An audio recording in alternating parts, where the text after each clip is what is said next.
Hey there guys, we're going to start making this shepherd's pie. I'm going to brown this hamburger up. Just chop it up.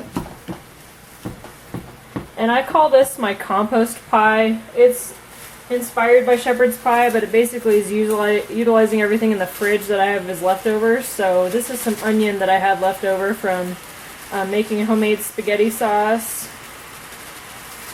And I just chopped that up with my food processor when we were doing our sauce. So I'm just going to throw that in there. And I'm also going to add some salt and pepper, garlic salt. And I'm also going to add some Greek seasoning. This has lemon and oregano, fennel, I believe, red bell pepper, rosemary. Just keep chopping this up. I didn't add any fat to the cast iron skillet because with this beef in there, you don't really need any extra fat. Now traditionally shepherd's pie uses lamb. That's where the shepherd part comes from. But I live in rural Nebraska and we don't really have access to ground lamb, so we just use hamburger, which is delicious. Now can you see how finely ground up this is getting from this mix and chop? It's just awesome. I love this thing. I'm going to add some Phil Robertson Cajun seasoning. Mild, because my kiddos are eating it.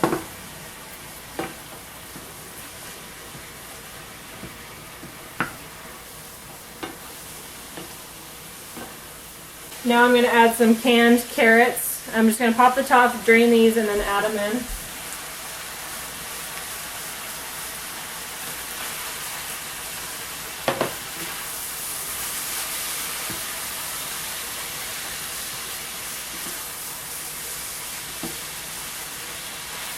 Now, if you wanted to, you could add butternut squash in here, any type of beans. If you're vegetarian, you could just replace the hamburger for lentils.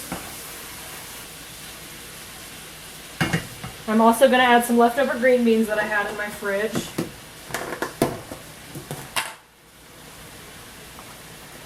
Usually I'd use peas, but since I had leftover green beans, I thought I would just use those up. Might as well.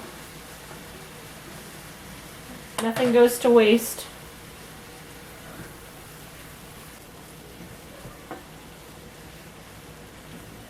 You could add tomatoes if you wanted to. It's your kitchen. You put in it what you want.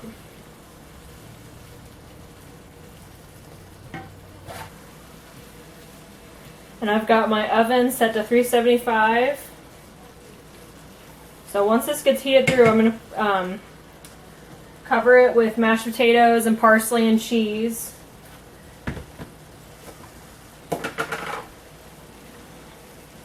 I think I might add some more onion. I'd have a little bit more in there.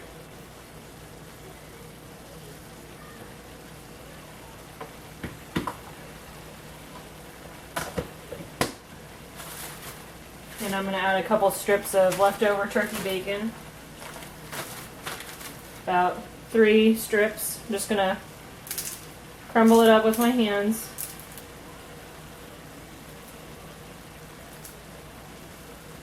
And the leftover mashed potatoes I have, that's kind of why I wanted to make this, because I had all this stuff left over and no more protein from that night that we had the mashed potatoes. So, I mean, you just have to work with the inventory that you have in your fridge. You know, try to utilize leftovers, minimize your waste. That will help save a lot of money on your grocery bill. If you can make sure you know what you have in your fridge and use it before it goes bad. Use it in multiple recipes. Okay, now this is all heated through. So I'm going to kill the heat. Kind of mash it down with my spoon here, with my wooden spoon.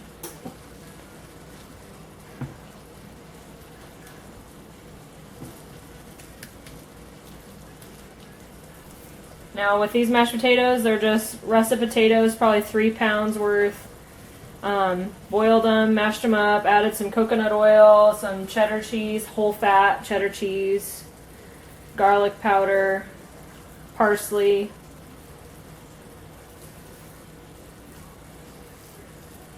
I'm just going to spread these over the top.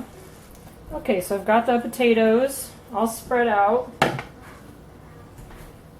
I'm just going to add some whole fat cheddar cheese to the top.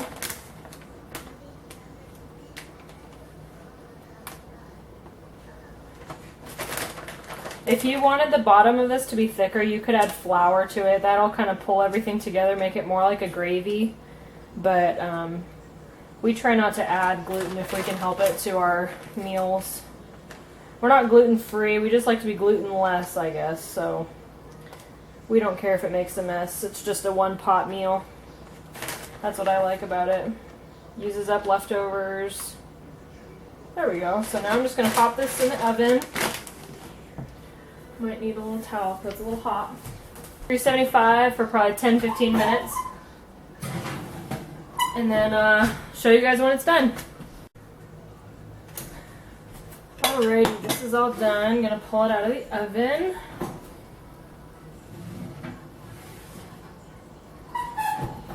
There we go. How good does that look? I'm going to let this sit for probably, I don't know, 5-10 minutes and let it kind of set, because it's hot like lava right now, and if I tried to cut into it, it would just make a mess, and my son wouldn't eat it right now anyway because it's so hot. So I'm going to let it sit for a few minutes, and then I'll show you what it looks like when we serve it up. This is what it looks like, all ready to eat. Thanks for watching, guys. Like and subscribe. Let me know of any of the recipes you'd like to see. Thanks.